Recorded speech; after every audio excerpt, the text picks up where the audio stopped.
예, 보이는 게 전부가 아니라는 거 우리도 알고 있습니다. 그런데 살아갈 때는 뭐가 전부예요? 보이는 게 전부입니다. 보이는 대로 믿습니다. 뭐니 뭐니 해도 통장에 잔고가 있어야 든든합니다. 맞습니까? 안정된 직업이 있어야, 그래도 번듯한 직업이 있으면요, 그게 그렇게 힘이 돼요. 요즘 사람들은 SNS의 숫자, 팔로워 숫자들, 좋아요 숫자가 그렇게 힘이 되고 능력이 됩니다. 손에 잡히는 것만이 확실하고 눈에 보이는 것만이 진짜라고 생각하는, 아마 인류 역사 가운데 지금이 가장 강한 시대라고 생각합니다. 그런데 오늘 히브리서 말씀은 정반대의 이야기를 합니다. 1절 함께 읽겠습니다. 믿음은 바라는 것들의 실상이요 보이지 않는 것들의 증거니. 다시 한번요. 믿음은 바라는 것들의 실상이요 보이지 않는 것들의 증거니. 아멘.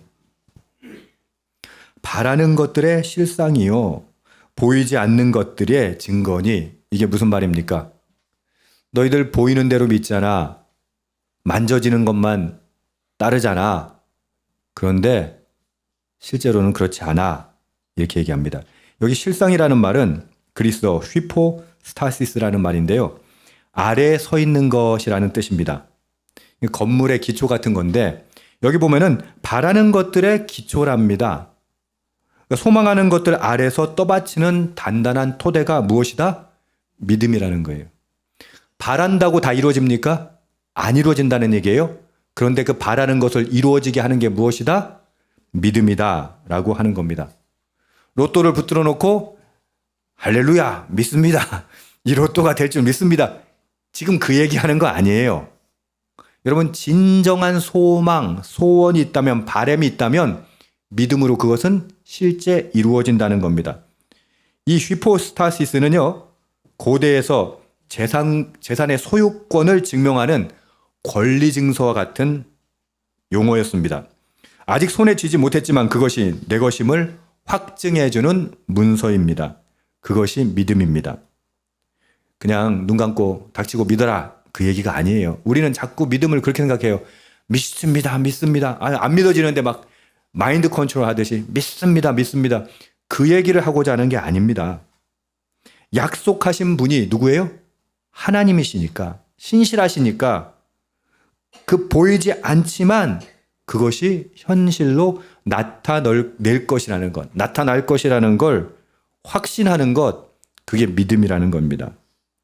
근데 갑자기 이 말씀이 왜 뜬금없이 나오느냐? 바로 앞장에 보면요, 10장 39절에 우리는 뒤로 물러가 멸망할 자가 아니요 오직 영혼을 구원함에 이르는 믿음을 가진 자니라 라고 되어 있습니다. 히브리서 이 서신을 받는 공동체는 지금 예수를 믿는다는 이유로 심각한 환난과 핍박에 박해를 당하고 있었습니다. 눈앞에 보이는 현실은 고통뿐이었습니다. 이 상황에서 저자가 묻는 겁니다. 그래서 뒤로 물러갈 거야? 아니면 앞으로 나아갈 거야? 앞으로 나아가려면 도대체 너희에게 무엇이 필요하냐? 그것을 11장에서 하나하나 설명하고 있어요. 사실 오늘 설교의 본문은 11장 전체예요. 근데 여러분들 아시다시피 11장 매우 깁니다. 그래서 일부만 지금 우리가 볼 건데요. 도대체 믿음이란 무엇인가? 소망하는 바가 이루어진다는 것, 방금 말씀에서 이야기한 것처럼 보이지 않는 것들이 드러나는 증거로서 믿음은 무엇인가? 우리 함께 보기를 원하는데요. 그것에 위해서 가장 기초적인 핵심적인 키워드가 3절에 나타나 있습니다. 3절 함께 읽읍시다. 시작. 믿음으로 모든 세계가 하나님의 말씀으로 지어진 줄을 우리가 아나니 보이는 것은 나타난 것으로 말미암아 된 것이 아니니라. 우리 앞에 보이는 이 세계는 보이는 원재료에서 나온 것이 아닙니다. 이게 무슨 말이에요? 이게 보이는 것에서 나온 게 아니래요. 이거 너무 작다. 우리 지구가 보이는 것에서 나온 게 아니래요. 지구보다 큰 태양계가, 우리 은하 안에 우리 같은 태양계가 몇 개인 줄 아세요? 수천억 개 있답니다. 이런 은하가 수천억 개 모여야지 우주를 이룬답니다. 근데 그 모든 것이 보이는 것으로 나타났다? 아니요. 그건 과학적으로 증명됐죠. 그게 빵 하고 나타난 게 언제다? 137억 년이다. 그게 뭐다? 빅뱅이다. 이거는 신앙 얘기가 아니고 과학 얘기예요. 근데 빅뱅에서의 그 특이점의 크기, 그러니까 우주가 팽창하기 직전에 그 특이점의 크기가 얼마다? 0.0000000000 해가지고 마이너스 뭐 10의 마이너스 35승 그랬던가? 뭐 이렇게 얘기해요. 그러니까 0.00000을 갖다가 35개 붙이고, 근데 그것도 예측할 수가 없다. 왜? 여러분 그 플랭크 상수라는 거 있잖아요. 플랭크 수에 의해서 물리적으로 측정할 수 없는 숫자가 특이점이에요. 보여요, 안 보여요? 근데 그 작은 점 안에서 뭐가 시작했다? 우주가. 기초원소는 우주가 빵 터지고 3초 만에 다 형성됐대요. 무슨 말인지. 아니, 볼펜으로 점을 딱 찍어서 그 점보다도 0.0000 이러고 있으면 그 점이 보인단 말이에요? 안 보인단 말이에요? 안 보여요. 그러니까 물리적으로 보일 수 없는 수준의 점이, 특이점이 빅뱅을 통해서 폭발해가지고 우주가 생겼다. 저는 성경 믿는 것보다 그게 더 안 믿겨. 근데 사람들은 그 과학이니까 그거 믿고 성경은 안 믿어. 예. 근데 그 장면을 창세기에 뭐라고 얘기하셨어요? 원래 공허했어. 아무것도 없었어. 빈 공간이었어. 빈 공간이라는 개념이 없었어. 성경은 그렇게 얘기해요. 흑암, 공허. 근데 하나님이 뭐라고 했다고요? 빛이 있으라 하시니 빛이 있었고. 빅뱅에서 빵 터지면 뭐부터 튀어나올까? 우주에서 제일 빠른 거. 빛. 놀랍지 않나요? 아니, 빅뱅은 믿으면서 성경이 안 믿어진다니요. 지금 우리 무슨 얘기하는 거예요? 보이는 것은 보이지 않는 것으로 말미암은 것이다. 여러분, 이 창조 원리가 왜 중요해요? 믿음에서 왜 중요한지 아세요? 보이지 않는 것에서 보이는 것을 만드신 하나님, 그 하나님이 약속하셨다면 아직 보이지 않지만 그 약속도 반드시 이루어진다. 할렐루야. 우리 확신의 근거가 그거예요. 보이지 않는 것에서 보이는 걸 만드시는 하나님이에요. 우리가 소망하는 거, 우리가 꿈꾸는 건 보이지 않아요.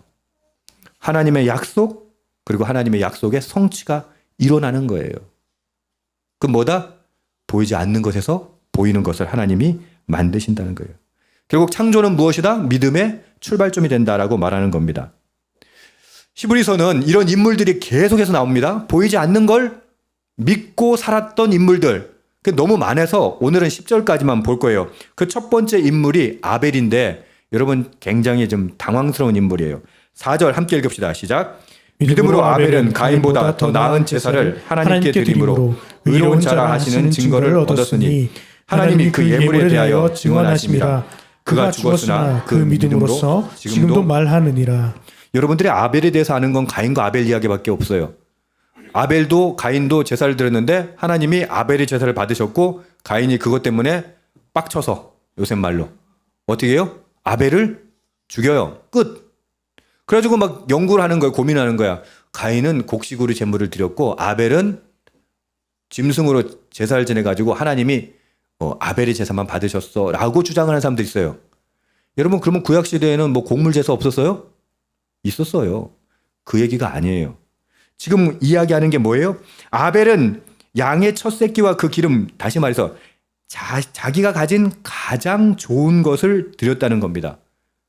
창세기에 가인은 뭐라고 표현하냐면 그저 땅의 소산을 드렸다라고 기록합니다. 그러니까 아벨은 최선을 다해서 드렸던 거예요. 가인은 그냥 있는 것 갖다 드린 거예요. 뭘 드렸냐가 중요한 게 아니라 어떤 마음으로 드렸느냐라고 지금 이야기하고 있는 거예요. 태도에 대해서 이야기하는 거예요. 그럼 아벨은 어떻게 이런 태도로 예배를 드릴 수 있었어요? 보이지 않는 하나님을 의식했다는 얘기예요. 여러분 우리 신앙생활하면서 사람이 안 보이니까 너무 하나님을 우습게 생각해요. 진짜 아무것도 아닌 것처럼 생각해요. 근데 아벨은 어떻게 했다? 보이지 않는 하나님을 의식했어요. 경외했어요. 그러니까 그의 제물은 무엇이다? 최선의 것으로 아버지께 드렸다는 거예요. 그런데 그럼 그렇게 하나님께 예배를 잘 드렸던 아벨 어떻게 돼요? 가인에 의해서 죽임당해요. 인류 최초의 살인이 최초의 순교자를 만들었습니다. 그러나 오늘 본문은 이렇게 얘기합니다. 그가 죽었으나 그 믿음으로써 지금도 말하느니라. 수천 년이 지났지만 아벨의 신실한 삶은 여전히 우리에게 말을 걸고 있다는 겁니다. 고난 속에서도 하나님 앞에 바른 자세로 최선을 드리는 삶, 그것이 죽음을 넘어서는 믿음의 증언으로 나타나고 있다고 하는 거예요. 우리가 생각했을 땐 그냥 칵 죽었어. 아유, 그 별거 없네. 여러분 진짜 별거 없을까요? 그 다음 이야기가 이것을 설명합니다. 5절도 함께 읽읍시다. 시작. 믿음으로 에녹은 죽음을 보지 않고 옮겨졌으니 하나님이 그를 옮기심으로 다시 보이지 아니하였느니라. 그는 옮겨지기 전에 하나님을 기쁘시게 하는 자라 하는 증거를 받았느니라. 에녹은 아벨과 정반대로 등장합니다. 아벨이 죽음을 당한 믿음의 인물이라면 에녹은 어떻게 해요? 죽음을 경험조차 하지 않은 인물입니다. 둘 다 믿음으로 살았어요. 근데 결과는 완전히 달랐습니다. 이 대비가 굉장히 의미 있습니다. 둘 다 믿음으로 살았지만 결과는 달랐다. 하나님의 백성이 신실하게 산다면 그 결과가 똑같아야 하는가? 아니요, 다르게 나타날 수 있다는 겁니다. 보이는 결과가 믿음의 가치를 결정하지 않습니다. 우리는 어떻게 해요? 예수 그렇게 잘 믿었는데 어떻게 병에 걸려? 예수 그렇게 잘 믿었는데 어떻게 사업이 망해? 에휴, 예수 그거 잘못 믿었구만. 그렇게 생각하는 거예요. 예수 그렇게 열심히 믿었는데 좋은 대학에 못 가네? 좋은 직장에 못 가네? 여러분 맞아요? 그게 믿음을 평가하는 겁니까? 우리는 믿음 이야기하면서 보이지 않는 하나님을 믿는다고 하면서 모든 결과물은 뭘로 평가해요? 보이는 결과물을 가지고 평가하고 있는 거예요. 에녹이 살았던 시대 어떤 시대였습니까? 창세기 5장에 보면요. 불경건이 극에 달한 시대예요. 하나님의 에녹을 데려가심으로 세상에 있지 아니하였다라고 말하는 건 에녹이 무슨 룰루랄라 그냥 평안하게 살다가 죽음조차 보지 않고 하늘나라 갔다 그 뜻이 아닙니다. 환경이 좋아서 하나님과 동행한 것이 아니라는 말이에요. 세상 한복판에서 복잡한 삶 속에서 300년을 하나님과 함께 걸었다는 거예요. 근데 그 하나님이 보이는 하나님이에요? 안 보이는 하나님이에요? 보이지 않는 하나님이에요. 6절에서 에녹이 어떻게 죽음을 보지 않았는지 이렇게 설명합니다. 시작. 믿음이 없이는 하나님을 기쁘시게 못하나니 하나님께 나아가는 자는 반드시 그가 계신 것과 또한 그가 자기를 찾는 자들에게 상 주시는 이심을 믿어야 할지니라. 하나님께서 에녹을 그냥 죽음도 보지 않고 데려가신 이유가 뭐다? 하나님을 기쁘시게 하는 사람이었기 때문이에요. 에녹은 하나님을 어떻게 기쁘게 할 수 있었을까요? 그 첫째를 뭐라고 얘기하냐면 그가 하나님이 계시다는 것을 믿었다는 거예요. 에이 하나님 우리도 다 하나님 믿으니까 이게 나와 있죠. 뭐가 달라요 그러면? 에녹도 하나님을 믿었고 저와 여러분도 하나님을 믿는데 우리는 뭐만 믿어요? 보이는 것만 믿어요. 근데 에녹은 어떻게 했다? 보이지 않는 하나님을 믿었다는 거예요. 에녹이 얼마나 고통스럽게 사는 줄 아세요? 여러분 나중에 이제 노아 시대에 어떻게 해요? 결국은 땅을 홍수로 밀어버릴 만큼 악한 세대였어요. 여러분 세상을 거스르며 산다는 게 얼마나 힘든 줄 알아요? 말씀대로 살려면 보이지 않는 하나님의 뜻대로 살려면 어떻게 해요? 세상에서 손가락질 받고 등신 취급당하면서 살아야 돼요. 근데 에녹은 하나님을 믿었다고 하는 거예요. 반드시 그가 계신 것을 믿어야 돼요. 하나님이 살아계신다는 거. 그럼 어떻게 삶이 어떤다? 그것에 초점을 맞춰서 살 수 있게 된다는 거예요. 보이지 않는 하나님이 살아계셔서 은밀한 중에 보시고 내 삶에 관여하시며 이 순간도 나와 함께 계신다는 걸 날마다 인식하고 살았다는 거예요. 저와 여러분이 그러기를 축복합니다. 두 번째는 하나님이 자기를 찾는 자들에게 상 주시는 분이라는 걸 믿었다는 거예요. 이게 무슨 말입니까? 너무 고통스러워요. 너무 힘들어요. 말씀대로 믿음대로 살기가 정말 힘들어요. 그럼에도 불구하고 하나님 나에게 상 주시는 분이시다. 그걸 믿었다는 거예요. 하나님이 살아계시고 찾는 자에게 응답하신다는 것을 이 두 가지를 믿었던 태도, 그것이 에녹의 믿음이었어요. 에녹만 아니에요. 아벨도, 노아도, 아브라함도, 그리고 오늘 우리도 이 토대 위에서 믿음의 삶을 살아가야 한다는 것입니다. 그래서 노아가 등장합니다. 7절입니다. 믿음으로 노아는 아직 보이지 않는 일에 경고하심을 받아 경외함으로 방주를 준비하여 그 집을 구원하였으니 이로 말미암아 세상을 정죄하고 믿음을 따르는 의의 상속자가 되었느니라. 에녹도 참 힘들었다고 했죠. 왜? 하나님, 보이지 않는 하나님의 뜻대로 살려니 얼마나 세상에 거슬렸겠어요. 근데 에녹보다 한술 더 뜨는 사람이 있어요. 에녹은 그냥 죄송해요 이렇게 얘기해서 에녹한테 미안하지만 지 한 몸 그냥 잘 건사하고 믿음을 지키면 됐잖아요. 노아는 어떻게 했어요? 방주를 지으라네. 방주를 짓기 시작할 때 하늘은 너무너무 맑았어요. 비의 징조는 어디에도 없었어요. 그래서 사람들의 보기에는 노아는 미친놈처럼 보였어요. 그런데 그렇게 보이는 대로 믿었던 사람들은 결국 어떻게 됩니까? 모두 물에 쓸려갑니다. 눈앞에 현실을 믿은 사람들은 망했고 보이지 않는 하나님의 말씀을 믿는 노아는 살았습니다. 결국 그 당시 사람들은 보이는 것에 속은 것입니다. 여기서 보면은 노아의 태도에 경외함으로라고 하는 표현이 있는데 그리스어에서는요 주의 깊게 붙잡다라는 말입니다. 노아가 살아남은 것은요 하나님의 경고를 경외하는 마음으로 꽉 붙잡았기 때문입니다. 노아 방주가 그 하루아침에 지어지는 거 아니잖아요. 그죠? 아무도 알아주지 않고 심지어 손가락질 당하는데 그 지겹고 힘겨운 노동을 날마다 행해야 했어요. 여러분 믿음의 결과가 위대한 구원이라고 해서 그 과정까지 화려한 것은 아닙니다. 반복되는 일상 속에서 묵묵히 하나님의 말씀을 따르는 자리, 거기가 믿음의 현장입니다. 8절부터는 아브라함이 또 등장합니다. 8절 9절 함께 읽읍시다. 믿음으로 아브라함은 부르심을 받았을 때에 순종하여 장래의 유업으로 받을 땅에 나아갈새 갈 바를 알지 못하고 나아갔으며 믿음으로 그가 이방의 땅에 있는 것 같이 약속의 땅에 거류하여 동일한 약속을 유업으로 함께 받은 이삭 및 야곱과 더불어 장막에 거하였으니. 갈대아 우르에서 떠날 때 나이는 정확히 알 수 없습니다. 어쨌든 하나님께서 떠나라라고 해서 떠났습니다. 하란에서 가나안으로 넘어올 때 나이가 이제 75세예요. 근데 여러분 하란에서 가나안으로 갈 때 75세면 그 희망이 있는 나이예요? 아니 희망이 없어요. 아니 그냥 거기 있어도 지금 삶이 쉽지 않아. 근데 하나님은 뭐라고 그래요? 떠나라. 갈대아 우르에서 떠날 때는요 어디로 가라는 소리도 안 하세요. 그냥 떠나라. 아브라함이요 떠나요. 이것도 미친 거죠. 근데 그거 아세요? 여러분 지금 우르라는 도시 아시는 분? 아시는 분 있어요 없어요? 예. 아브라함이 만약에 그 우르를 붙잡았다면 아브라함도 우르도 우리의 기억 속에서 사라져 버렸을 거예요. 그 무슨 말입니까? 그가 붙잡고 있었던 안정이라고 하는 건 어차피 무너질 것이었다는 거예요. 아브라함이 알아야 한 건 목적지의 위치가 아닙니다. 부르시는 분의 신실하심이에요. 하나님이 떠나라 하면 어떻게 해요?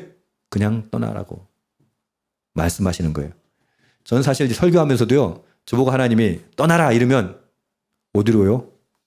저는 내비게이션을 좋아하는 사람이거든요. 목적지가 정확해야 돼. 심지어 내비조차 안 믿을 때가 있어요. 왜? 내가 가는 게 더 빠를 때가 있거든. 그 정도로 목적지향적인 인간이야. 근데 하나님이 떠나래. 목적지도 정하지 않고 떠나라. 여러분 떠나실 수 있겠어요? 한 명이라도 아멘 할 줄 알았는데. 우린 뭐예요? 보이지 않으면, 확실하지 않으면 안 하는 거예요. 그래서 확실하다고 하는 투자 많이 하잖아요. 아유, 삼성에 넣어놓을 걸, 그지? 비트코인 넣는 사람들은 망했어. 그럼 보이는 대로 한다고요? 잡히는 대로 한다고요? 증거대로 살아간다고요? 세상엔 그런 거 없어요. 어차피 없어요. 그래서 하나님 뭐라고 말씀하세요? 그런 거 믿지 마. 그건 신기루야. 뭐라고요? 신기루예요. 확실해 보이는 것 같죠? 확실한 거 하나도 없어요. 우리는 확실하다고 붙드는 것들, 그거 확실한 거 아니에요. 갈대아 우르는 사라졌어요. 여러분, 역사 가운데 있는 모든 도시들은 다 지금 어디에 있었는지도 모르는 도시가 태반이에요. 근데 어때요? 웃긴 거 아니에요? 아브라함이 갔던 가나안 땅, 그가 약속받았던 예루살렘, 그 약속의 땅은 어떻게 해요? 지금도 건재합니다. 할렐루야. 그럼 뭘 따르시겠어요? 하나님을 따르십시오. 근데 안타깝게도 오늘 말씀해 보면요. 아브라함이 약속의 땅에 도착하고도 집 한 채 없이 천막에서 살았습니다. 에게게? 사라가 죽었을 때, 아내인 사라가 죽었을 때 묻을 땅이 있었어요? 없었어요? 사라 묻을 땅조차 없었어요. 근데 오늘 본문에 보면요. 그게 언제까지 이루어졌다? 아브라함 죽고 이삭 죽고 야곱 이집트로 떠날 때까지 그들에게 땅이 있었다 없었다? 없었어요. 성경 좀 이상하지 않나요? 약속의 땅이라며. 근데 아브라함은 무엇을 믿었다고 합니까? 10절 이는 그가 하나님이 계획하시고 지으실 터가 있는 성을 바랐음이라. 아들 이삭, 손자 야곱까지 3대에 걸쳐서 그냥 텐트에서 살았어요. 실패한 인생처럼 보입니다. 그러나 아브라함이 꿈꾸고 찾았던 그 믿음은 무엇입니까? 고작 몇 평의 땅이 아니었습니다. 하나님이 설계하시고 건축하신 절대 무너지지 않는 영원한 성입니다. 말씀드렸죠. 사람이 세운 도시는 모두 다 무너졌습니다.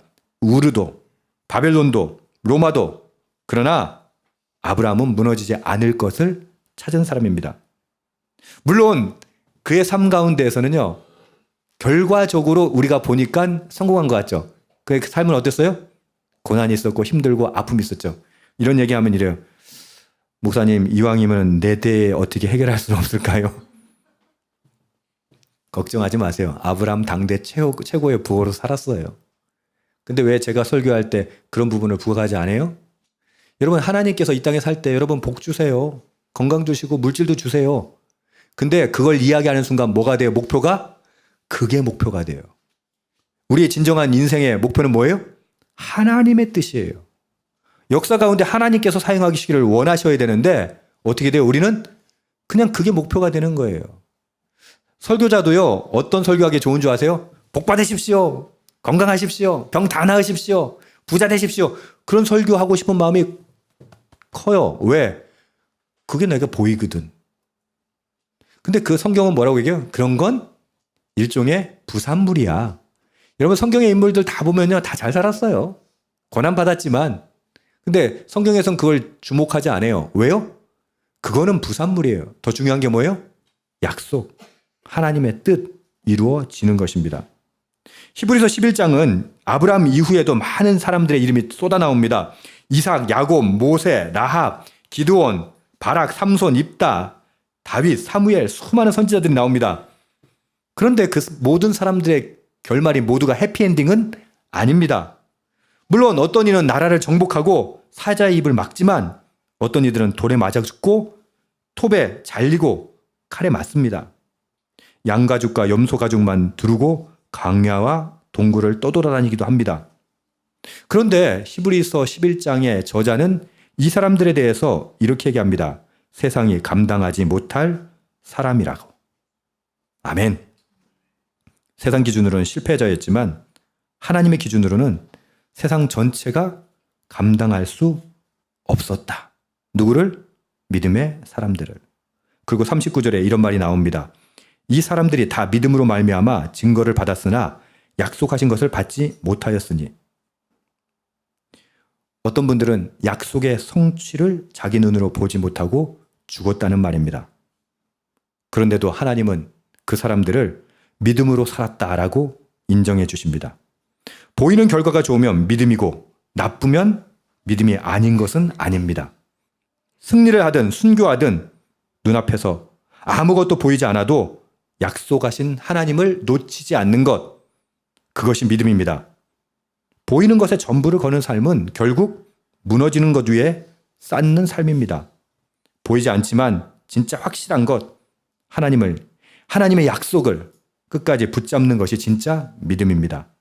자, 이제 차분히 정리하고 생각해 봅시다. 나는 지금 보고 있는 것이 무엇입니까? 정말 확실한 것을 붙들고 있습니까? 여러분, 생각보다 확실하지 않아요. 건강은 하루아침에 무너지고 재산은 순식간에 날아가 버려요. 그렇게 믿었던 사람들도 떠나버려요. 그렇다면 변하는 것에 전부를 거는 그 인생이 과연 현명하다고 할 수 있겠습니까? 히브리서 11장에 등장하는 인물들은요, 하나같이 완벽하지 않은 사람들이었어요. 여러분, 제가 쭉 읽어드린 인물들이 뭐 완벽해가지고 이게 나오는 게 아니에요. 보십시오. 아벨은 형에게 죽임당했잖아요. 에녹의 환경은 불경건했어요. 노아는 홍수 후에 실수를 범해요. 아브라함은 아내를 2번이나 누이라고 속여요. 이 뒤에 나오는 사라는 어떻게 해요? 하나님의 약속의 말씀을 듣고도 비웃어요. 그러나 하나님은 이 평범하고 허물 많은 사람들을 그 인생을 이렇게 평가하시는 거예요. 너희는 믿음으로 살았다. 그러니까 그 사람들이 완벽해서가 아닙니다. 믿음은 완벽한 사람들의 특권이 아닙니다. 보이지 않는 하나님의 신실하심을 붙잡고 포기하지 않는 모든 사람에게 주어지는 면류관 같은 것입니다. 할렐루야. 보이는 것을 전부로 여기는 순간 우리는 가장 중요한 것을 놓칩니다. 절대 속지 마십시오.